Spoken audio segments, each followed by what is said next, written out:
Olá, Shalom, mais uma vez. Obrigado a todos que vêm assistindo meu vídeo. E hoje vamos dar continuação ao primeiro, né? Quem não assistiu, assista o primeiro vídeo, que é Shedim e não Satã, né? Quem são os verdadeiros demônios judaicos, e o que são e como eles agem, como eles surgiram, né? Então, dando continuação. Quem não assistiu a introdução, primeiro, eu vou deixar embaixo aí na descrição do vídeo. E assistam primeiro. Se vocês não assistirem, não tem como vocês compreenderem daqui em diante, ok? Vamos lá, então? Nós tivemos uma breve introdução, um breve entendimento sobre como que surgiu o mal, como que as coisas começaram a aparecer, né, segundo a Torá, né, o Taná, a maldade humana e tal, e etc. Bem, analisando o que nós chegamos até agora sobre o nosso estudo, primeiro nós já podemos deduzir que Shedim, ou seja, ele tem vamos dizer, ele tem uma conotação diferente, né? Ele tem uma forma diferente de maldade, vamos dizer assim, do cristianismo, né? Mas seria demônios. Primeiro, Shedim seria a tradução de demônios. E mais para frente do estudo nós vamos entender como que esses, entre aspas, demônios agem, né? Segundo, que Shedim significa também ligado a deuses estrangeiros, tá? Por quê? Para quem já fez algum estudo mais profundo, cristão, judeu, sabe que existem várias seitas aí que são datadas como satânicas, né? E esses seguidores idólatras, eles têm o costume de adorar deuses, né, pagãos, deuses que hoje, aqui no Ocidente, é conhecido como demônios, né? Baal, Zebu, Astarote e vários outros deuses, né? Inclusive que são retratados na Torá, no Taná todo, né? Sobre esses deuses, e são demônios, dizendo assim, né? Isso está lá em Deuteronômio 32:17, tá? Eu vou ler para vocês em português, em hebraico, para vocês verem, vou ler com calma, para vocês verem como que está no português e como está no hebraico. Deuteronômio 32:17 em português está assim: sacrifícios ofereceram aos diabos, não a Deus, aos deuses que não conheceram, novos deuses que vieram há pouco, dos quais não se estremeceram vossos pais. Em hebraico, né? Yezebehu Lashedim Lo Eloha Elohim Lo Yedaum Hadashim Mikarov Val Lo Searum Avoteikem. Então, observem que a palavra Shedim é usada nesse termo em hebraico, né? Então, prosseguindo, terceiro, que os Shedims, eles também estão ligados à perturbação. Shedims, como são algo impuros considerado no Taná, né, são forças impuras, né, e tem ligação com algo que é impuro. Então, existia uma crença mística que os Shedims viviam em desertos, lugares estéreos, de difícil acesso, né, lugares sujos ou ruínas. é preciso cuidado com eles, especialmente em torno de alimentos descobertos, né? Alimento, quando deixamos os alimentos descobertos, a mercê ou a água. Isso sugere que Shedim pode ter sido uma explicação também para os perigos de saúde que acompanham esses fenômenos observados. Observe que o Shed, ou seja, os demônios que vocês já estão compreendendo que não tem a mesma, né, ligação com o demônio cristão, é muito aproximado com a má inclinação do homem, com as más decisões do homem, com tudo que é ruim do homem, né? Então observem, tanto que é que a ligação com alimentos, então até a preguiça, né? Quando você não tem o cuidado com o alimento, em manter os alimentos limpos, fazer um alimento cachê, não ter cuidado com as vasilhas para se alimentar e etc. Isso se torna impuro, sujo, né? E geralmente o Shedim ele é ligado a tudo que é ruim, que é negativo, tanto para a alma humana como para o corpo humano, para a própria vida humana, né? 4. Na verdade, o que são os Shedins? São forças que se originaram pela escolha errada do homem. Isso que é Shedim. Isso que é o que nós chamamos de demônio no judaísmo.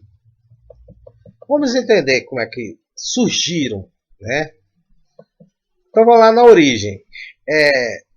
Resumidamente, na visão idólatra das nações, Shedins ou demônios são seres espirituais, né? Que assim é muito difundido, que têm vontade própria, com funções de forçar os homens a fazer o mal.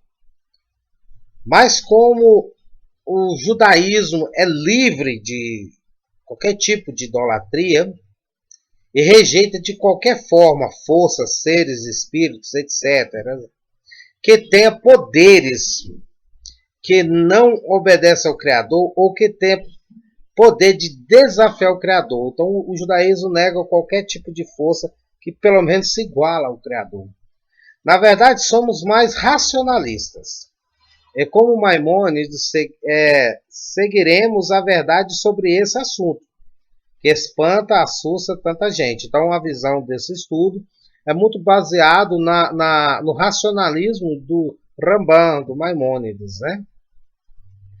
Então, os Shedins são inicialmente forças criadas pelo homem com base na criação, ou seja, é uma energia que o homem fez se tornar ruim.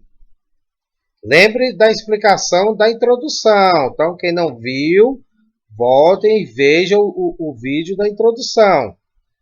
A origem dessas energias malignas está revelada no livro da criação, Gênesis, capítulo 3. Mas a história começa no capítulo 2. Ao contrário do que muitos pensam, Adão e Eva não eram inocentes quando comeram o fruto proibido. O Eterno tinha explicado tudo para eles, o que era bom e o que era ruim. Isso está relatado na história poética da árvore do bem e do mal. Está lá em Gênesis 2, versículos 16 e 17.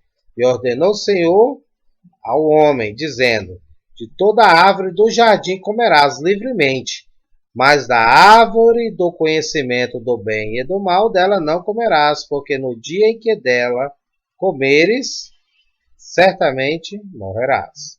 Gênesis 2, versículos 16 ao 17. O Bereshit. Vamos analisar esses dois versículos?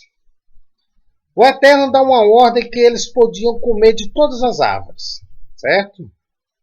Porém, de uma não podia. Se eles comessem, eles morreriam. Mas Adão e Eva não sabiam do conceito de morte. Não existia o conceito de morte. Existia a morte. Pois ainda, né, não existia a concepção de morte e de maldade, porque eles estavam vivendo uma vida plena. Então não faz sentido, né?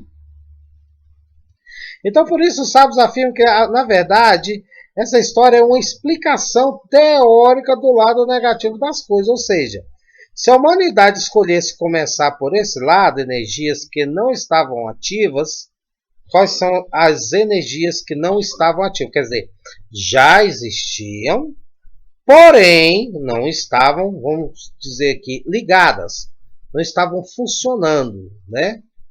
Então, se a humanidade escolhesse começar por esse lado, essas energias que não estavam ativas começariam a existir. Deus explica, e como ele é bom, na prática já deixa a humanidade começar pelo bem, experimentando o que é bom. Mas como ele já sabia, o Eterno já tinha certeza, já sabia, a humanidade, tratada aqui como Adão e Eva, lá na introdução sabemos que Adão significa humanidade, tá? Todos os seres humanos, escolheu começar pela má inclinação, ou seja, toda a humanidade que foi criada, porque no dia da criação estava eu, os que morreram, vocês, os que vão vir, tudo nesse dia. E toda a criação, inclusive eu e você que está assistindo, os que vão vir, veja a introdução que vocês vão compreender, escolhemos a má inclinação, escolhemos o que é conhecido como fruto do bem e do mal.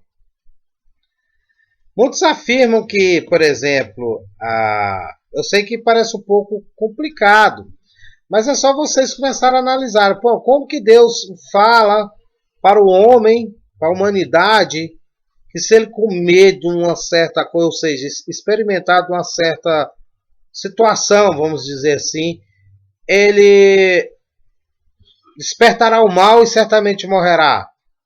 Como que você... É a mesma coisa de você chegar, por exemplo, para uma criança de 6 meses e tentar explicar para ela o que é morte.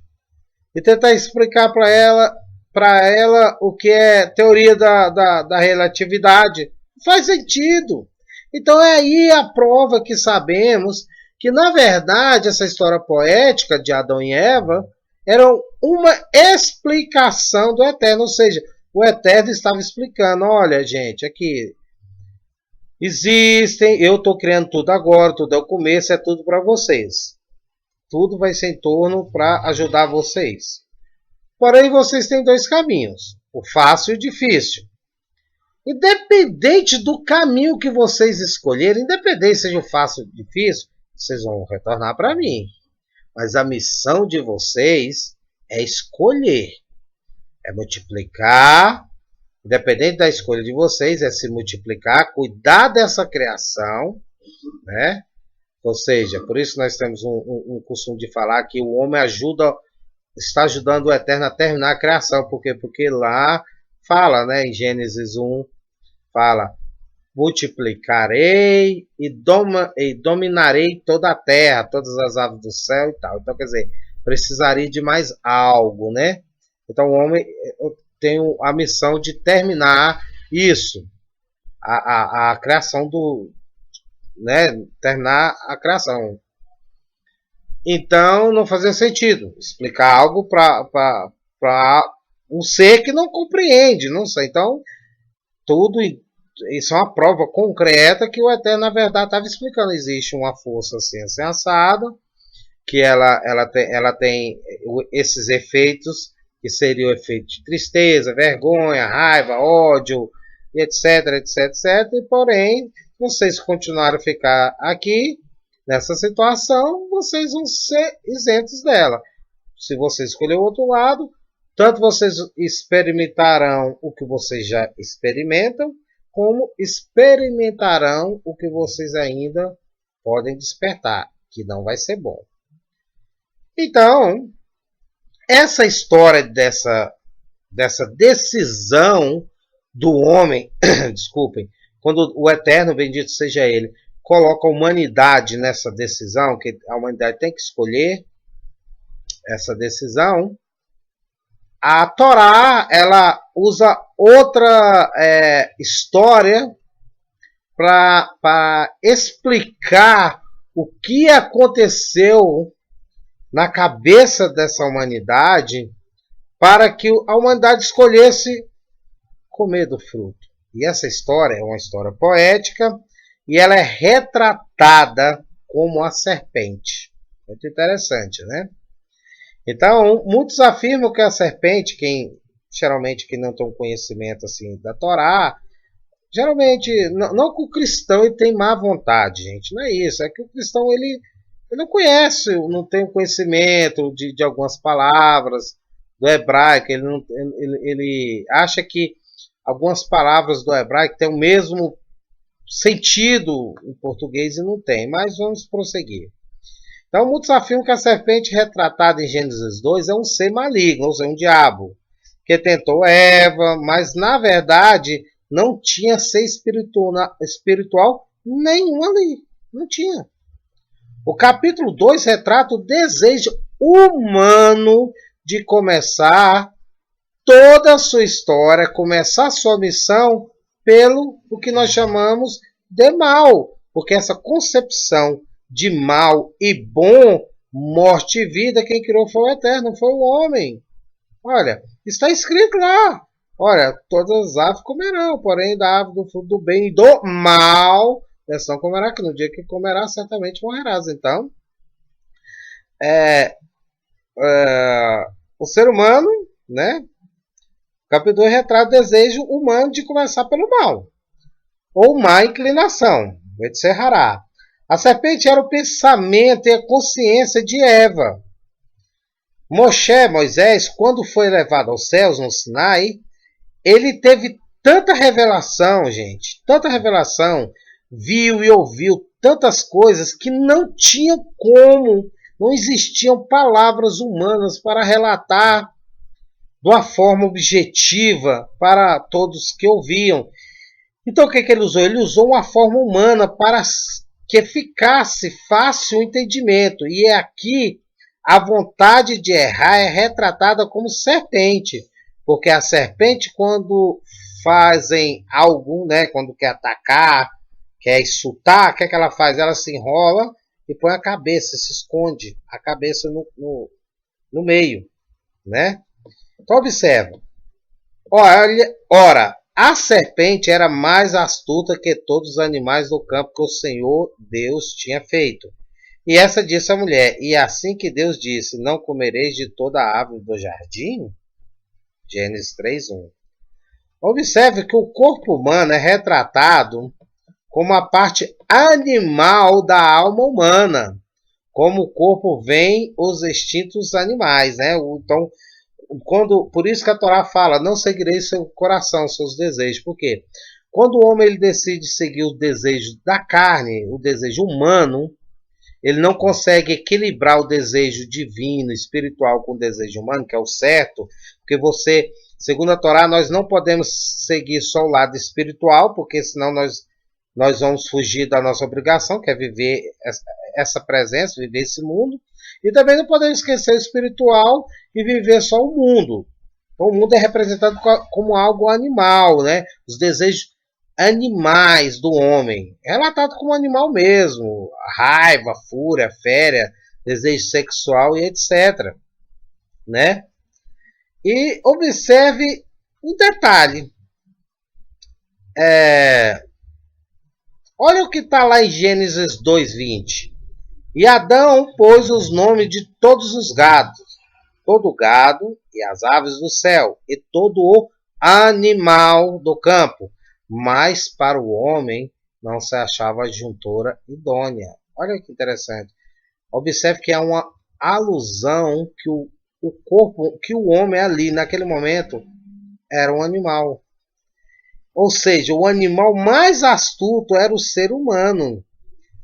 Somente o ser humano tinha a imagem de Deus. E somente o homem teve o livre arbítrio, né? Então perceba que a história da serpente tentando Eva nada mais é do que ela questionando sua vontade de começar pelo mal, né? e sua consciência alertando que não. Como as histórias de desenhos animados, né? Quando tem um personagem que tomar uma decisão, aí vem um diabinho de um lado falando para ele cometer o erro, né? E o anjinho do outro lado dizendo para ele não cometer. Também acontece isso com nós. Quando nós estamos em uma situação em que podemos fazer algo errado, que desejamos, talvez, mas quando chega o momento de fazer algo errado, nós começamos, parece que o desejo, né, fica falando, não faz, aproveita a oportunidade, mas parece que a consciência vem, não, é errado, eu sei que ninguém está vendo, mas não faz isso não. É mais ou menos o que aconteceu com Eva lá no paraíso, né? Então, uma parte da consciência. Por isso que, ou seja, está lá escrito em Gênesis 3, do 1 ao 3, assim. Ora, a serpente era mais astuta que todos os animais do campo que o Senhor Deus tinha feito. Quem é mais astuto? O homem, né? O ser humano, que é retratado aqui com a serpente. E essa disse a mulher. A consciência dela disse a ela. É assim que Deus disse, não comereis de toda a árvore do jardim? Aí a mulher, né, pensando, nossa. E disse a mulher a serpente, disse a mulher ela mesma, o desejo ruim dela. Do fruto de todo jardim comeremos, mas do fruto da árvore que está no meio do jardim, disse Deus, não comereis dela, nem tocareis para que não morra. E agora? Observe que ela estava pensando. Já em Gênesis 3:4, logo em seguida, olha bem o que ela fala. Então, o desejo, a vontade humana, animalesca de Eva, que é representada com a serpente, está assim. Então a serpente disse à mulher, certamente não morrerás. Uma coisa interessante aqui, porque mesmo com a advertência de Deus, que se eles comessem do fruto morreriam, porque então a consciência retratada aqui como a serpente afirma que não morreriam? Simples. É porque o Criador falou para ambos. O que morreria era o corpo, gente. Por isso que Eva, mesmo ouvindo, entre aspas, a serpente, mesmo que fosse um literal, ela arriscaria. Porque o Eterno falou, a alma não morre, quem morre é o corpo.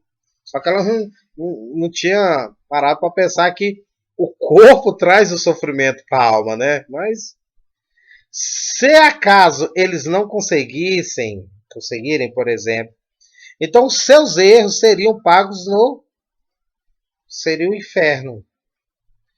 E não a alma. Então Eva pensou, se somos a imagem e semelhança do Criador, temos o poder de fazer algo ruim se tornar bom, e já estamos na prática, praticando, experimentando o bem, então podemos experimentar na prática também o mal. Afinal, Deus nos ensinou a teoria do bem e já deu-nos a prática do bem, vivendo, deliciando o bem, porém do mal ele só deu a aula teórica, mas não na prática, então vamos experimentar também na prática o mal, porque não vamos morrer, nossa alma não morre. E com certeza conseguiremos fazer esse mal se tornar bom. Nós somos a imagem e semelhança de Deus. E seremos na perfeição do Eterno, pois Ele sabe que temos sim capacidade. Aí está lá em Gênesis 3:5. Porque Deus sabe que no dia em que dele comerdes, se abrirão vossos olhos e sereis como Deus, sabendo o bem e o mal. Então a mulher achou que facilmente poderia experimentar do mal e depois que experimentasse na prática o mal, eles iriam fazer esse mal se tornar bom e ainda teriam entendimento de tudo. Então foi essa que foi a ideia. E viu a mulher que aquela árvore era boa para se comer e agradável aos olhos, a árvore desejável para dar entendimento, tomou do seu fruto e comeu, e deu também ao seu marido, e ele comeu. Gênesis 3:6. Então, nesse momento, nascem os Shedins. É aí que surgem os Shedins, ou seja, os demônios. Ou seja, as consequências. O primeiro Shed é conhecido como Lilith, né? Misticamente, isso é muito falado na Kabbalah.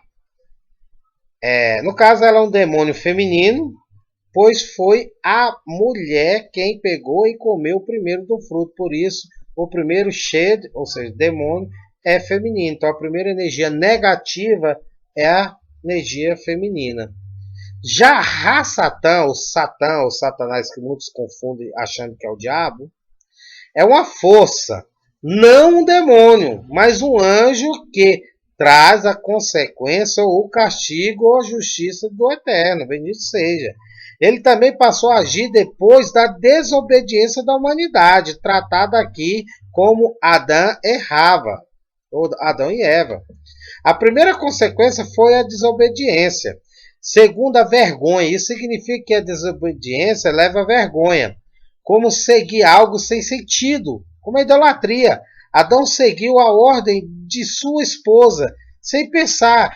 Ele tinha ouvido o próprio Deus falar. Foi revelado todas as graças. Adão viu a criação. Deus mostrou para ele como criou. Mas ele preferiu seguir um mortal como ele, tirado da costela. Seguiu a mulher, um ser como ele, e ainda por cima tirada dele. Olha que coisa mais sem sentido. Ele preferiu isso. Terceiro, Satã significa também o medo. Em hebraico, irá. E está isso aonde? Em Gênesis 3:10. E ele disse: ouvi a tua voz soar no jardim, temi. Adão falando com o Eterno. Porque estava nu e escondi-me. Já veio o medo e a vergonha.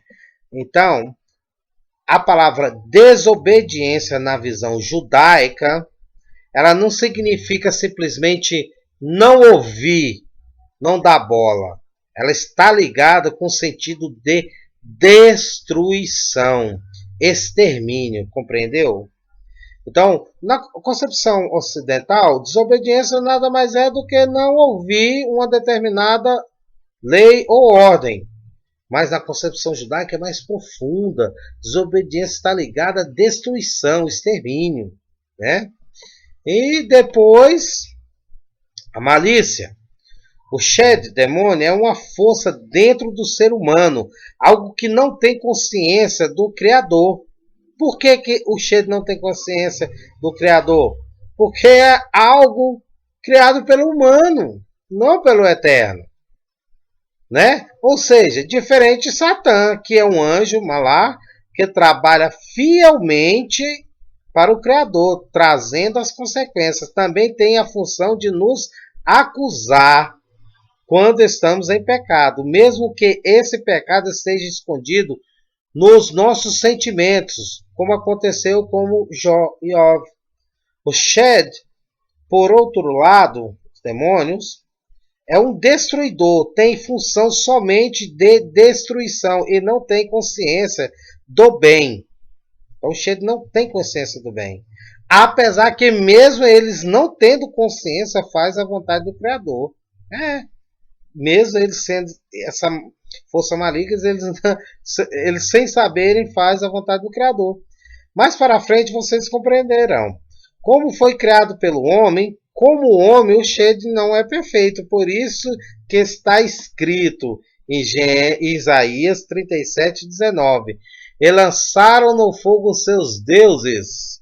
Porque deuses, que seria em hebraico Sairim, não eram deuses, senão obra das mãos dos homens, madeira e pedra, por isso os destruíram. Por isso que o Shed não é perfeito, porque são obras dos homens. Isso é uma alusão que adorar deuses, ídolos, são totalmente tolice, pois como Shedim, são criação do homem, e nenhum criador adora sua criação. Shedim também é conhecido como Sairim, deuses. Está lá em Levíticos 17:7. Não oferecerão mais sacrifício aos ídolos em forma de bode, aos quais prestam culto imoral. Este é um decreto perpétuo para eles e para as suas gerações. Nessa outra versão está escrito: e nunca mais oferecerão os seus sacrifícios aos demônios, após os quais eles se prostituem. Isso se lhes há por estatuto perpétuo nas suas gerações. Em hebraico, Vou devagarzinho. Velo, yezebechu od, et ziveheihem, lasairim asher, ren zonim, achareihem, hukat, olant seyer zot lachem ledorotam. Então vocês viram a palavra sairim. Vamos fazer um estudo muito importante na frase de uma forma de bode. Por que a referência de bode? Olha o que está escrito nas escrituras lá de Levítico 16:10. Mas o bode sobre que caía a sorte para ser bode emissário, apresentar-se a vivo perante o Senhor para fazer expiação, como ele, a fim de enviá-lo ao deserto como bode emissário. Nesse caso, Levítico 16:10. O bode emissário, em hebraico, é chamado de Azazel. O mesmo versículo em hebraico, né? Ve'asair, Asher Allah, Alavi Hagoral, La Azazel. Tá vendo? Yaomad Hai Lifne Adonai Lechaper Alaifi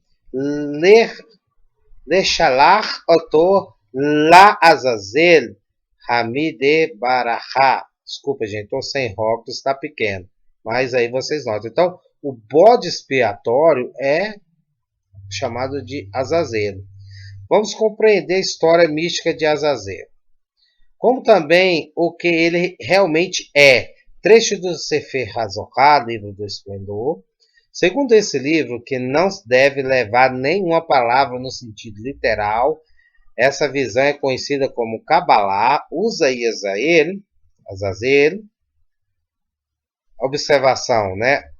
Essa história é uma história metafórica, ela não é uma história literal, é só para explicar.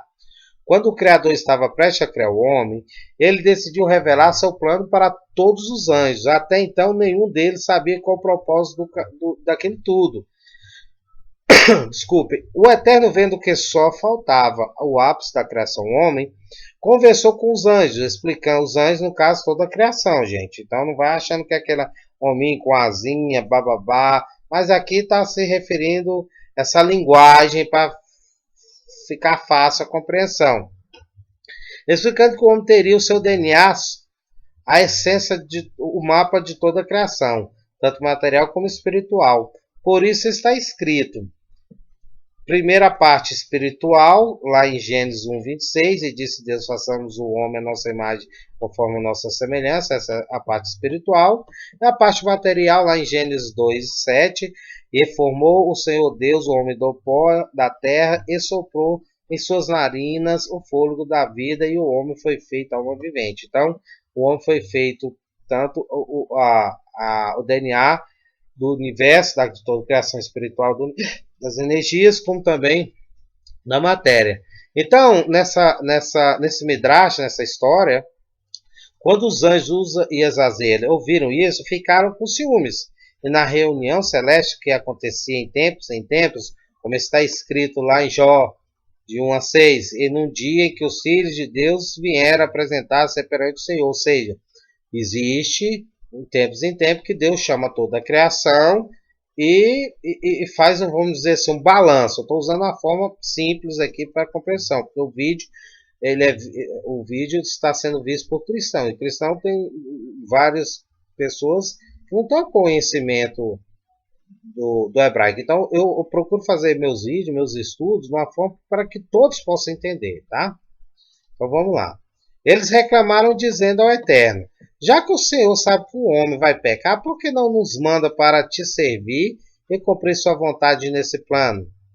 O Eterno, porém, lhe disse, vocês sendo o que são, sabendo o que sabem, forem para me servir na terra, onde vocês não foram preparados para viver, certamente como homens se corromperão. Ou seja, eu já sabia como você ia se corromper.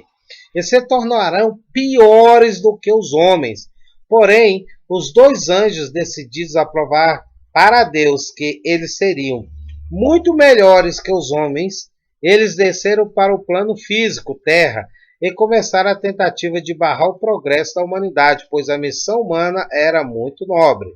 O Eterno deu a missão para o homem, que seria, qual era a missão? Está lá em Gênesis capítulo 1, do 28 ao 30, que eu já expliquei ali atrás, né? Que é multiplicar, dominar toda a criação e etc. Ou seja, o Criador colocou o homem em um plano espiritual mais baixo de toda a criação para que o homem dominasse e elevasse esse mundo ao nível máximo. Os anjos não teriam capacidade para isso, por isso, somente os homens podem pecar e depois, ao pedir perdão, voltar ao nível de Adão e Eva no paraíso. Mas os dois anjos precisavam barrar o homem. Eles teriam que vestir vestes materiais, mas só existia dois seres humanos. Então os anjos foram forçados a usar uma veste corpo de um animal, onde que usaram o da serpente. Está vendo a alegoria dizendo que a serpente, que vocês vão compreender, está lá em Gênesis do 3 e 1. Observação. Como explicado no início, essa história é um midrash, ou seja, uma alegoria para explicar o desejo de errar da humanidade. Prosseguimos nesses argumentos. Eles conseguiram fazer o homem se corromper, ou seja, o desejo do homem. Mas seus planos deram errados. Eles conseguiram fazer Adão e Eva pecar com o intuito de depois mostrar para o Criador que eles eram melhores do que os homens, mas eles já tinham se corrompido. Essa é uma história metafórica que o Zohar usa para explicar a vontade humana de errar, ou seja, os dois anjos são as duas inclinações, uma boa e outra ruim, quando na história afirma que eles queriam barrar o progresso da humanidade. É metafórica, quer dizer que o homem escolheu o caminho errado para começar e não o que o Eterno escolheu, como estudado atrás. Seguindo, e vamos seguindo no Midrash para vocês irem compreendendo. Quando Caim nasceu, um dos anjos caídos tentou por um tempo, sem sucesso, corromper Caim com relações sexuais. Mas, ao do tempo, outro demônio, Lilith, demônio fêmea, em sonho se relacionou com Caim. Ele teve com ele e gerou espíritos e demônios. Lembrando que ainda é uma alegoria, não é, tá? Aqui se refere à malícia. Então essa história ela não é literal, ela se refere à malícia do homem. Tudo de ruim. A humanidade estava alimentando os seus desejos animais, o erro. O Shedim, demônios, como já explicado, não são seres, mas forças, desejos do homem, né? Também podemos ver nessa história o princípio dos cultos idólatras à prostituição, ou seja, até antes de Noé, do dilúvio, não existia idolatria.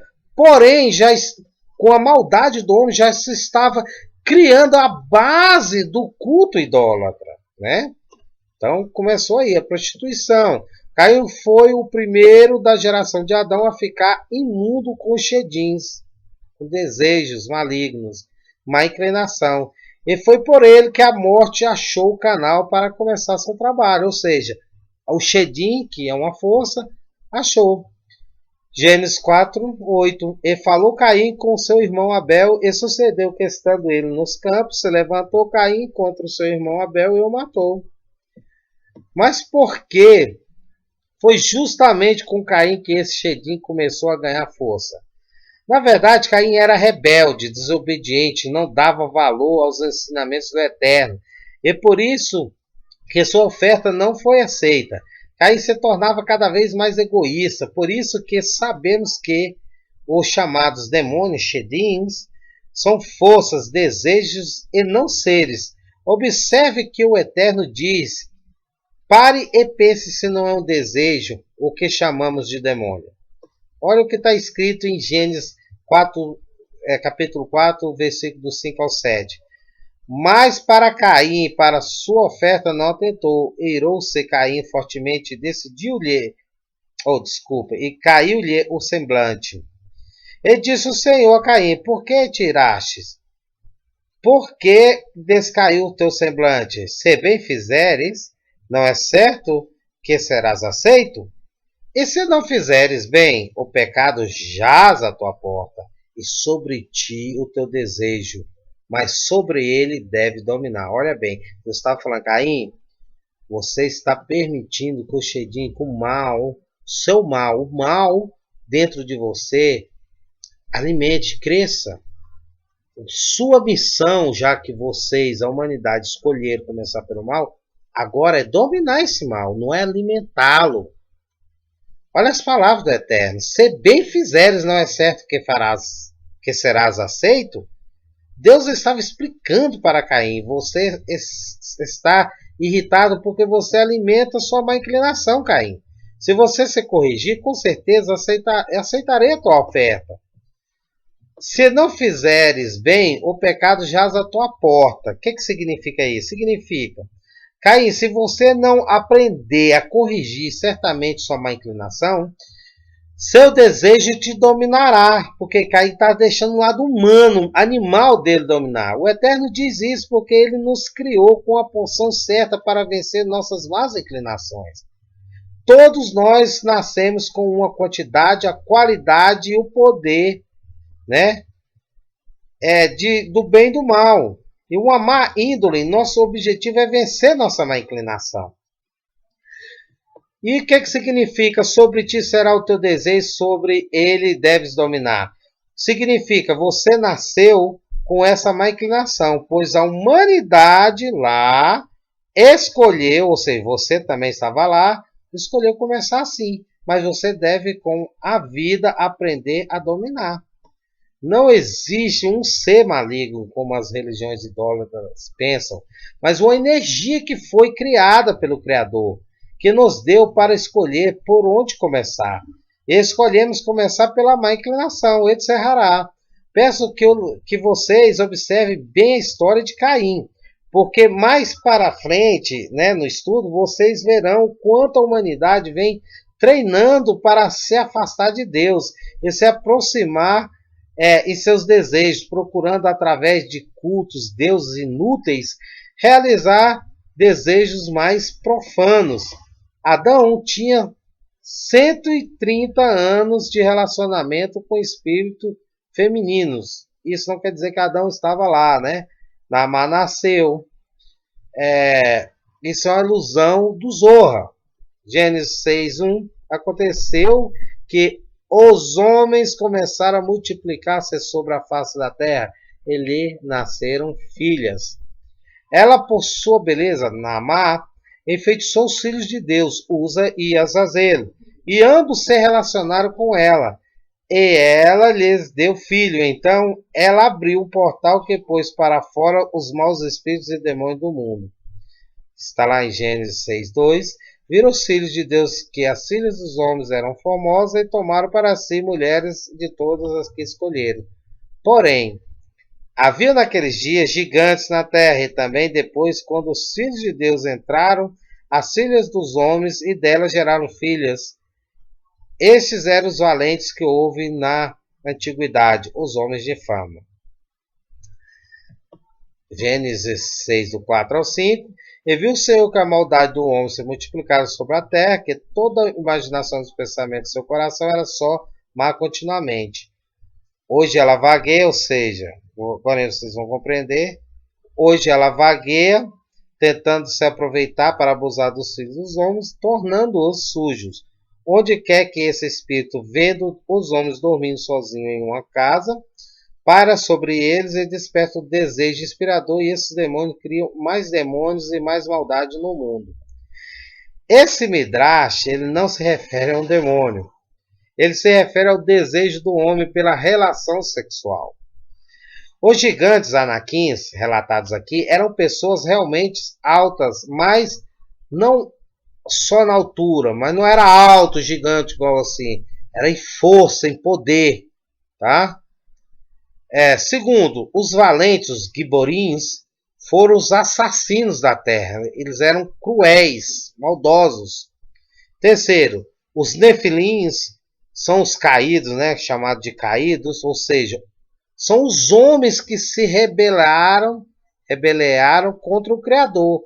A rebeldia leva à morte, pois Nefilim significa literalmente caídos, ou seja, humanidade, pessoas caídas.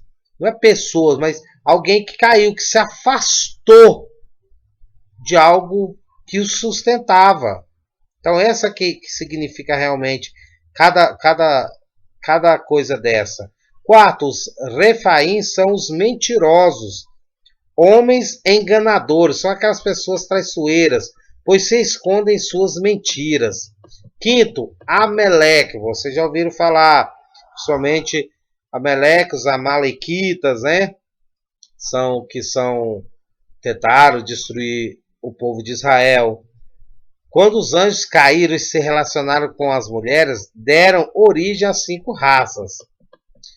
Anjos, lembrando, o desejo humano, né? Os Nefilim caídos, ligação com a desobediência de Adão e Eva, olha bem, então Nefilim caídos, ou seja, é a força negativa humana de se afastar do eterno.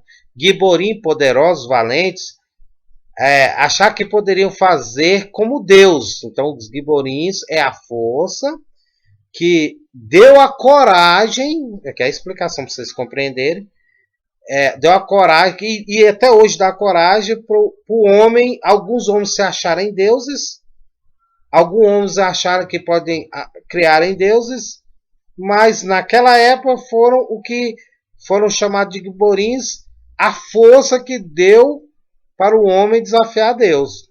Anaquins, os gigantes, entre aspas, ligação por saberem que a humanidade é a imagem e semelhança do Criador, achavam que eram grandes a ponto de vencer o mal, fruto proibido, de maneira fácil, ou seja, tentando fazer um bom pelo lado ruim, que não tem como, né? Os refaíns, sombras, trevas, têm a ligação com esconder seus erros, como Adão e Eva se esconderam de Deus depois que ouviram a voz do Criador. Já os amalequitas, Ameleque, desejo de destruição do bem. Foram eles que queriam destruir o povo de Israel. Observe que cada descendente dos caídos tem uma ligação com algo ruim. Havia naqueles dias gigantes na terra, e também depois, quando os filhos de Deus entraram, as filhas dos homens, e delas geraram filhos. Esses eram os valentes que houve na antiguidade os homens de fama. Gênesis 6:4.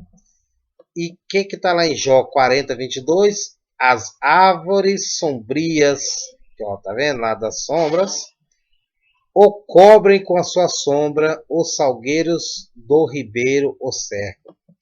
Os caídos e sua descendência tentavam corromper os homens, ou seja, os homens que já estavam corrompidos, o desejo humano alimentado, tentava a todo momento, de cada ser humano, ganhar poder, o lado animal do homem, né?